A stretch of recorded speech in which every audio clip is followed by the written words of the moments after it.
السلام علیکم. سب سے پہلے تو میں تحریک تحفظ آئین پاکستان کو سلام پیش کرتی ہوں کہ اس گھٹن زدہ ماحول میں بھی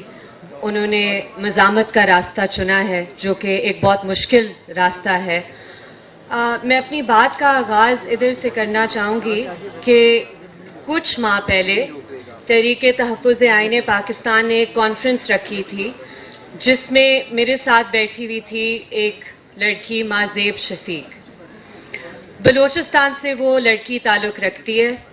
اور وہ اس لیے تحریک تحفظ آئین پاکستان کی کانفرنس میں آئی تھی کیونکہ اس کے جو انکل ہیں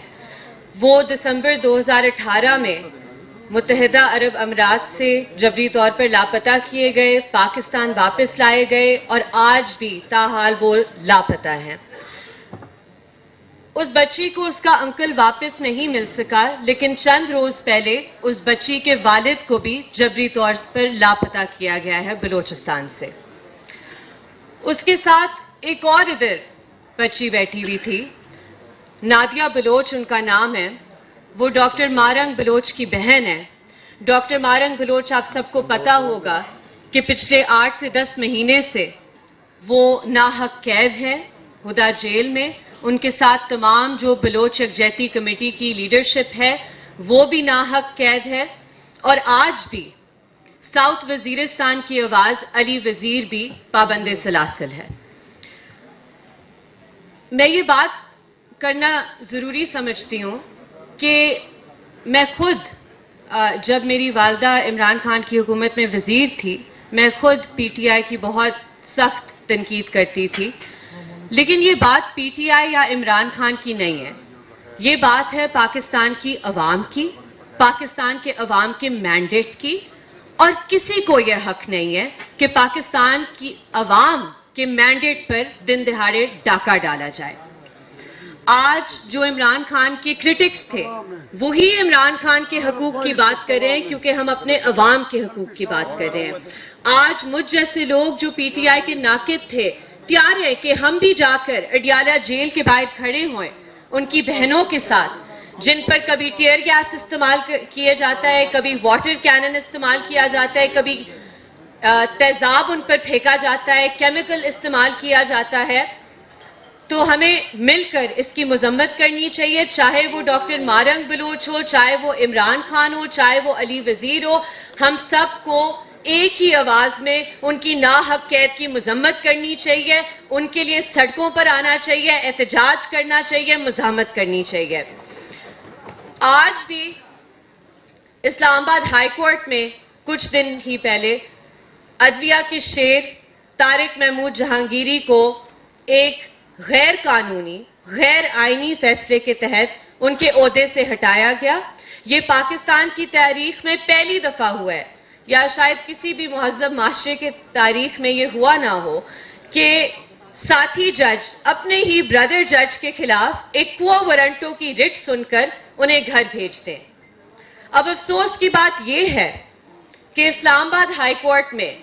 جن لوگوں کو ججز کے طور پر بٹھایا گیا ہے، ہم سب کو پتا ہے وہ کس کی نوکری کرنے کے لیے ادھر بیٹھے ہوئے ہیں، وہ کس کی ایما پر، کس کی ڈکٹیشن پر فیصلے دیتے ہیں. ہم سب کو پتا ہے کہ چیف جسٹس سرفراز ڈوگر کو کیوں چیف جسٹس لگایا گیا، اور جسٹس جہانگیری کے ساتھ جو ہوا اس پر میں بحیثیت ایک وکیل اسلام آباد ہائی کورٹ بار ایسوسی ایشن کی سخت الفاظ میں مذمت کرتی ہوں کہ وہ اپنے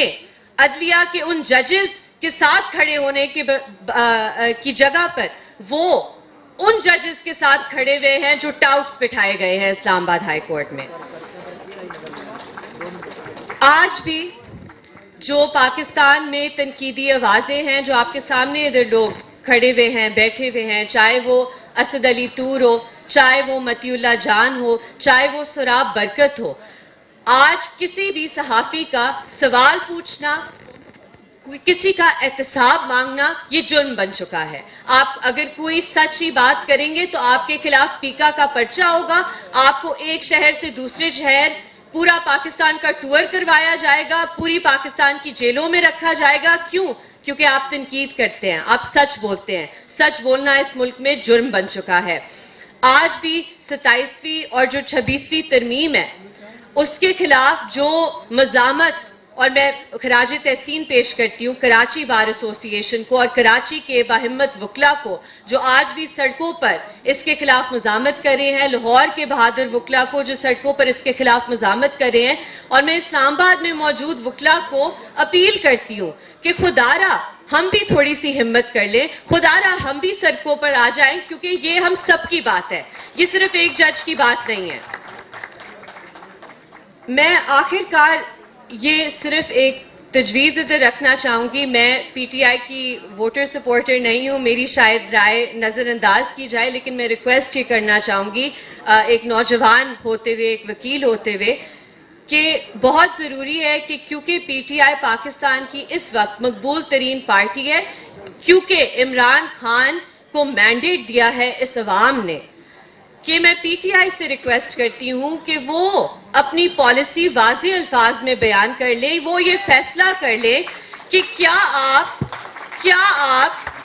سہیل آفریدی صاحب والی مزاحمت چاہتے ہیں یا آپ مفاہمت کا راستہ چاہتے ہیں، کیونکہ جو قابض ہے ہم پر، جو جابر ہے، جو ظالم ہے، اس سے مفاہمت نہیں کی جا سکتی، اس کے سامنے صرف مزاحمت کی جا سکتی ہے۔ تو میں درخواست کروں گی کہ اس پر آپ ایک بہت کلیئر پالیسی فریم کریں، اپنے کارکنان کو بھی ڈس اپوائنٹ نہ کریں جو سڑکوں پر آنے کے لیے تیار ہیں، جو ہر بار سڑکوں پر آ کر گولیاں کھاتے ہیں، ان کے لیے، اس عوام کے لیے یہ فیصلہ کر لے کہ ہم نے صرف اور صرف مزاحمت کی سیاست کرنی ہے، ہم سب آپ کے ساتھ ہیں، ہم سب آپ کے شانہ بشانہ